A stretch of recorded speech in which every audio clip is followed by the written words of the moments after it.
Break के बाद स्वागत है। आप देख रहे हैं प्रॉपर्टी लाइव और हमारे साथ हमारे तमाम दर्शक लगातार बने रहें। प्रॉपर्टी से रिलेटेड कोई भी सवाल पूछना चाहते हैं तो आप ज़रूर पूछें।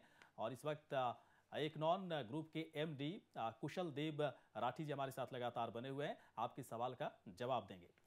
दरअसल इस पूरे टॉपिक के दरमियान एक बात उभर कर सामने आती है कि आम आदमी अगर फ्लैट खरीदना चाहे, ज़मीन को खरीदना चाहे, तो इसे खरीदना कोई आसान काम नहीं होगा, क्योंकि लगातार 12% के हिसाब से, और पिछले अगर राठी जी 8-10 महीने पहले की बात करें तो प्रॉपर्टी में लगभग 40 से 50% की बढ़ोतरी हुई है।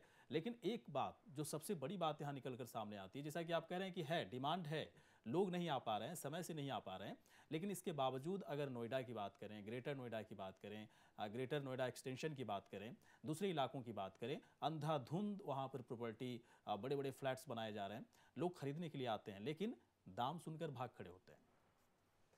आम आदमी के हिसाब से बात करें, वो कहाँ जा रहा है? वो देखिए, आम आदमी के लिए परेशानी है, इसमें कोई डाउट नहीं है। आम आदमी को जो एक कंप्लीट पैकेज चाहिए, सही दाम, सही फ्लैट, सही सुपर एरिया और कारपेट एरिया के अंदर डिफरेंस, और सही समय पे डिलीवरी, और बाद में कोई रेट ना बढ़े, ऐसा कंप्लीट पैकेज आज की डेट में इतना सा बन के रह गया है। फॉर सम रीजंस, कुछ इंटरनल फैक्टर्स हैं, कुछ एक्सटर्नल फैक्टर्स हैं, कहीं पे हमारे बैंक्स, हमारी सरकार, हमारी गवर्नमेंट एजेंसियां जिम्मेदार हैं, कहीं पे एक ब्रोकर कम्युनिटी, तो कहीं पे बिल्डर कम्युनिटी, बहुत सारे लोगों का थोड़ा थोड़ा वजह से कुछ ना कुछ आम आदमी का पैकेज पूरा उसको नहीं मिल पाता, इसमें कोई दो राय नहीं है जी। लेकिन अगर देखा जाए तो 12% के हिसाब से फ्लैट्स के दाम, प्रॉपर्टी के दाम बढ़े हैं जी। और अगर डिमांड की बात करें, अगर आंकड़ों की बात करें, डिमांड की बात करें तो 40 से 50% के हिसाब से डिमांड में कमी आई है जी। और इस नज़रिए से अगर देखा जाए तो आम आदमी जब जाता है कि मैं चलो फ्लैट ले लेता हूँ ग्रेटर नोएडा में जाकर, बहुत सारे फ्लैट्स खाली हैं, बड़े बड़े फ्लैट्स वहाँ पर बन रहे हैं, सभी फ्लैट्स खाली होने के बावजूद उन्हें मायूसी हाथ लगती है। दाम इतने बढ़ा चढ़ा कर बोले जाते हैं कि वो खरीदने की हैसियत उनकी होती नहीं है। देखिए, इसमें प्रॉपर्टी का या फ्लैट का कोई कसूर नहीं है। रेट ऑफ इन्फ्लेशन, मुद्रास्फीति की दर से सभी लोग वाकिफ़ हैं। मैंने जो चीज़ आज जो मेरे 100 रुपये की वैल्यू है, वो अगले साल शायद 95 रुपये और उसके अगले साल 90 रुपये रह जाएगी। तो यानी कि प्रॉपर्टी की, पैसे की वैल्यू बढ़ती जा रही है। तो अगर क्या आपको नहीं लगता राठी जी कोई गुटबंदी है, बिल्डरों के बीच गुटबंदी है और जानबूझकर दाम को बढ़ाए जाते हैं, फ्लैट बिके या ना बिके? देखिए, ऐसा नहीं है कि ऐसा ना हो, लेकिन सिर्फ यही है, 100% ऐसा भी नहीं है कि चलिए इस मुद्दे पर हम बातचीत करेंगे आपसे राठी जी। के लिए इस वक्त एक दर्शक हमारे साथ हैं, उनसे बातचीत कर लेते हैं। कानपुर से हमारे साथ हैं पुनीत हैं। पुनीत, क्या पूछना चाहते हैं आप? सवाल पूछें राठी जी से।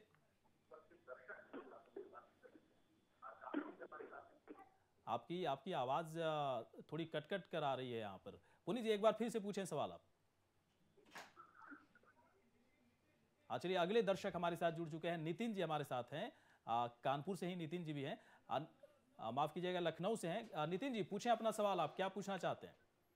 हेलो जी जी नितिन जी। हाँ भाई साहब, नमस्कार। जी नमस्कार। मैं लखनऊ से बोल रहा हूँ, नितिन भाई साहब नमस्कार जी। टेलीविजन की आवाज को थोड़ी सी कम कर दें आप। हाँ भाई साहब, नमस्ते भाई साहब।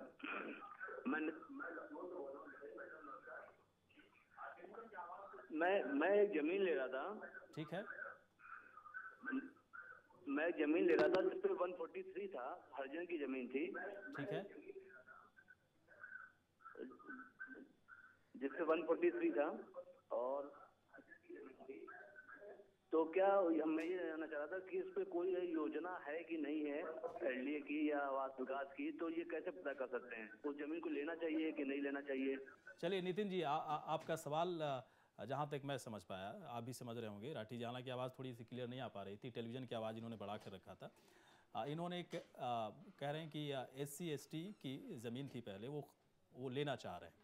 उस ज़मीन में एक कानून की बात कर रहे हैं कि कानून इस बात की इजाज़त देता है या नहीं देता, परमिशन है या नहीं है कि उस ज़मीन को लिया जाना चाहिए, नहीं लिया जाना चाहिए।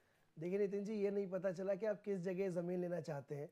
बावजूद लखनऊ की बात करें तो हो सकता है लखनऊ की बात, बावजूद इसके कोई फर्क नहीं पड़ता। ये देश के किसी भी हिस्से में लेना चाहते हो आप, सिर्फ वहाँ की कंसर्न अथॉरिटी, वहाँ के सब रजिस्ट्रार, वहाँ के ADM SDM, लैंड डिपार्टमेंट के किसी भी व्यक्ति से जाके मिल लें और उसको उस पर्टिकुलर एरिया में उस अपनी ज़मीन के कागज़ दिखा दें या बता दें कि मैं ये ज़मीन लेना चाहता हूँ, वो आपको बेहतर गाइड कर पाएंगे वहाँ के बारे में। और चलिए राठी जी, आप हमारे साथ लगातार बने हुए हैं, हमारे दर्शक भी लगातार बने हुए हैं। प्रॉपर्टी से रिलेटेड कोई भी सवाल पूछना चाहते हैं तो आप तुरंत पूछें। टेलीविजन की स्क्रीन पर हम अपने नंबर्स को लगातार फ्लैश करें। हाजिर होते हैं एक छोटे से ब्रेक के बाद।